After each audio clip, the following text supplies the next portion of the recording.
എൻ്റെ കൈപ്പുഴ മഹാദേവ, മധുര പാടുന്ന മീനാക്ഷി അമ്മനെ, ദേശക്കാരെ കാത്തോളണേ.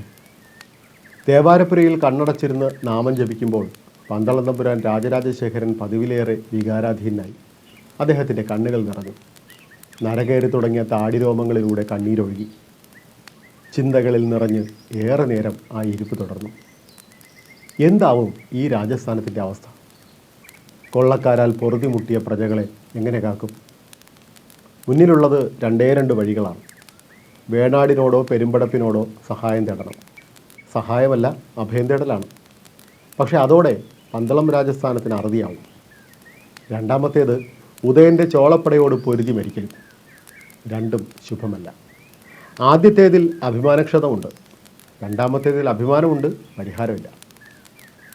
ഈ രാജസ്ഥാനത്തിൻ്റെ അധികാരിയായിട്ട് 30 ആണ്ടുകൾ പിന്നിട്ടു. അധ്വാനശീലരായ ജനതയാണ് പന്തളത്തിൻ്റെ കരുത്ത്. അവർ എല്ലുമുറിയെ പണിയെടുത്തു. വയലിൽ പറമ്പിൽ ഒക്കെ പൊന്നു വിളയിച്ചു. കോവിലകത്തെ പത്തായങ്ങളിൽ നിറയെ നെല്ലുണ്ട്. ഏത് ക്ഷാമവും നേരിടാനുള്ള സമൃദ്ധിയുണ്ട് കോയിക്കലിന്. ചക്കയും മാങ്ങയും തേങ്ങയും ഒക്കെ ആവോളം വിളയുന്ന നല്ല മണ്ണാണ് മറ്റൊരു അനുഗ്രഹം. എങ്കിലും പ്രജകൾക്ക് രാജസ്ഥാനത്തിലിരിക്കുന്നവരോട് സ്നേഹം കുറവാണ്. പെരുമ്പടപ്പിലും അമ്പലപ്പുഴയിലുമൊക്കെ പ്രജകൾക്ക് തമ്പുരാനോട് സ്നേഹമാണ്, ആരാധനയാണ്. തൻ്റേത് പക്ഷേ വിലയ്ക്ക് വാങ്ങിയ കൊട്ടാരമാണ്, ദാനം കിട്ടിയ അധികാരം. സ്നേഹം വില കൊടുത്ത് വാങ്ങാൻ പറ്റില്ലല്ലോ. ഒരുപക്ഷെ പിതാമഹന്മാരുടെ അവസ്ഥയും ഇത് തന്നെ ആകണം. അച്ഛൻ പറഞ്ഞു കേട്ടിട്ടുണ്ട് ഇരട്ട മീനുകൾ ചിത്രണം ചെയ്ത കൊടികൾ പാറിക്കളിച്ച മധുരാപുരിയെക്കുറിച്ച്, അനുഗ്രഹവും അഭയവും ചൊരിയുന്ന മീനാക്ഷിയെക്കുറിച്ച്, തെളിനീരൊഴുകുന്ന വൈഗയെക്കുറിച്ച്. ഇതൊക്കെ കേട്ടറിവുകൾ മാത്രമാണ്. ഒരിക്കൽ പോലും മധുരയിൽ കാലുകുത്താൻ കഴിഞ്ഞിട്ടില്ല. പാണ്ഡ്യന്മാരുടെ ഭരണത്തിൽ മധുര സന്തോഷവതിയായിരുന്നു.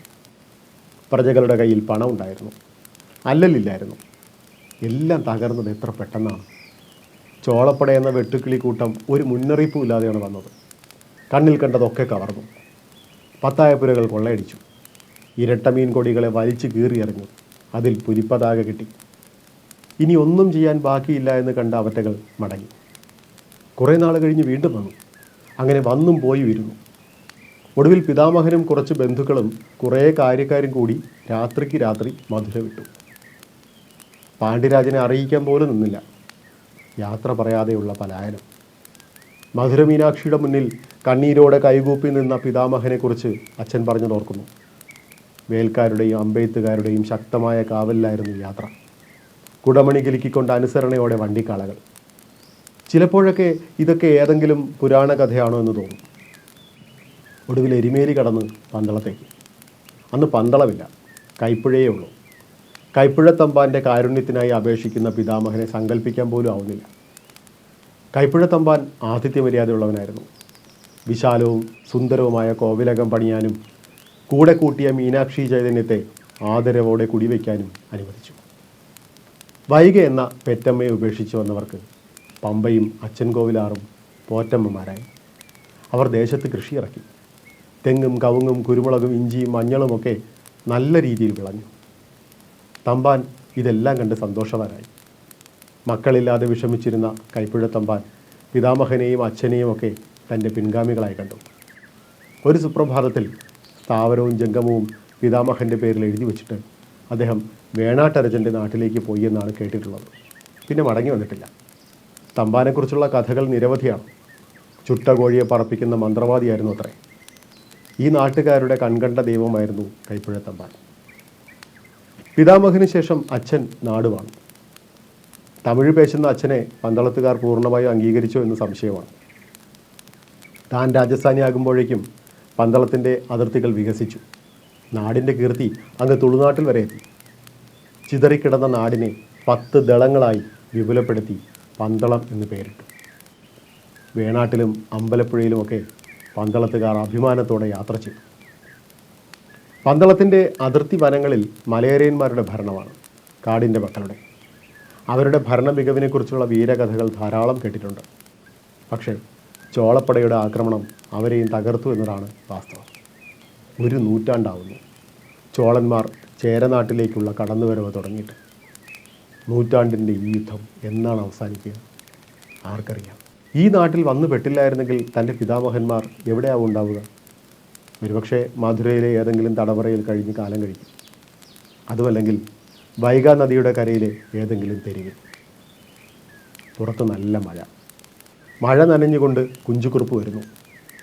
പ്രശ്നങ്ങളുടെ ഭാണ്ഡങ്ങളുമായാണ് പന്തളത്തെ മന്ത്രിമുഖ്യൻ സാധാരണ വരാറുള്ളത്. ഇന്നെന്താണെന്ന് കണ്ടറിയണം. ഈയിടെ തനിക്ക് അയാളെ തീരെ പിടിക്കുന്നില്ല തമ്പുരാൻ ഓർത്തു. വിശേഷിച്ചെന്തെങ്കിലും ഉണ്ടോ കുറുപ്പേ? അനിഷ്ടം മറച്ചു വെച്ച് തമ്പുരാൻ ചോദിച്ചു.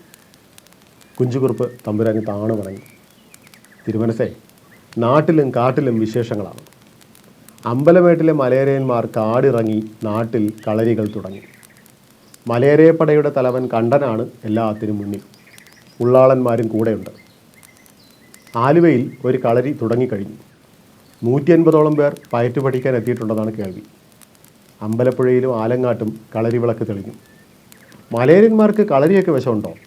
വശമില്ല തമ്പുരാനെ. അതുകൊണ്ട് തുളുനാട്ടിൽ നിന്നും കടത്തനാട്ടിൽ നിന്നുമൊക്കെ പൊയ്ത്തുകാരെ കൊണ്ടുവന്നാണ് പഠിപ്പിക്കാൻ. എന്താണാവോ അവരുടെ ഉദ്ദേശം? ചോളപ്പടയ്ക്കെതിരെ നാട്ടുപട ഉണ്ടാക്കണമെന്ന്. അതിന് വലിയൊരു പടയാളിക്കൂട്ടം വേണം. എല്ലാവരെയും പഠിപ്പിച്ച് കേമന്മാരാക്കി പെരുമ്പാറ്റയോട് പോരാടാനാണ് പദ്ധതി. തമ്പുരാൻ ഇത് കേട്ടപ്പോൾ ആശ്വാസമാണ് തോന്നിയത്. അത് നല്ലതല്ലേടോ. ചോളപ്പടയുടെ കരുത്ത് നമുക്ക് അളക്കാൻ പറ്റുന്നതല്ല. നാട് മുഴുവൻ പൊരുതിയേ പറ്റൂ. മലയരന്മാർക്ക് പറ്റുന്നത് അവരും ചെയ്യട്ടെ. നമുക്കും കളരികൾ തുടങ്ങാം. പക്ഷേ ഇവിടുന്ന് പൊറുക്കണം. അടിയൻ അതിലൊരു അപകടം കാണുന്നുണ്ട്. കോർമൻകാരനവരുടെ അരുളപ്പാട് ഇവിടുന്ന് അറിഞ്ഞിട്ടുണ്ടാവുമല്ലോ. പെരുമ്പാറ്റയെ പിടിക്കുന്ന പൈതലിനെ കുറിച്ച്. അത് ഈ കണ്ടൻ്റെ മകനാണ്, മണികണ്ഠൻ. അയ്യപ്പൻ എന്നാണ് അവർ വിളിക്കുന്നത്. അവനെ അവർ കളരി പഠിപ്പിക്കുന്നുണ്ട്. ഗുരുദേവ മകുടിയിൽ നിന്നും മറ്റ് ശാസ്ത്രങ്ങളും പഠിപ്പിച്ചു എന്നാണ് കേൾവി. എല്ലാം പഠിപ്പിച്ചിട്ട് അവനെ അവർ പടത്തലവനാക്കുമെന്നു. അതിനെന്താടോ? ഉദയനെ തോൽപ്പിക്കുക അത്ര എളുപ്പമുള്ള കാര്യമൊന്നുമല്ല. നേരും നെറിയും ഇല്ലാത്ത വർഗമാണ്. പെരുമ്പാറ്റപ്പടയെ തുരത്തേണ്ടത് നാടിൻ്റെ ആവശ്യമാണെന്ന് ഞാൻ പറയാതെ തന്നെ അറിയാമല്ലോ. എല്ലാത്തിലും ദോഷം കാണാതിരിക്കുമോ?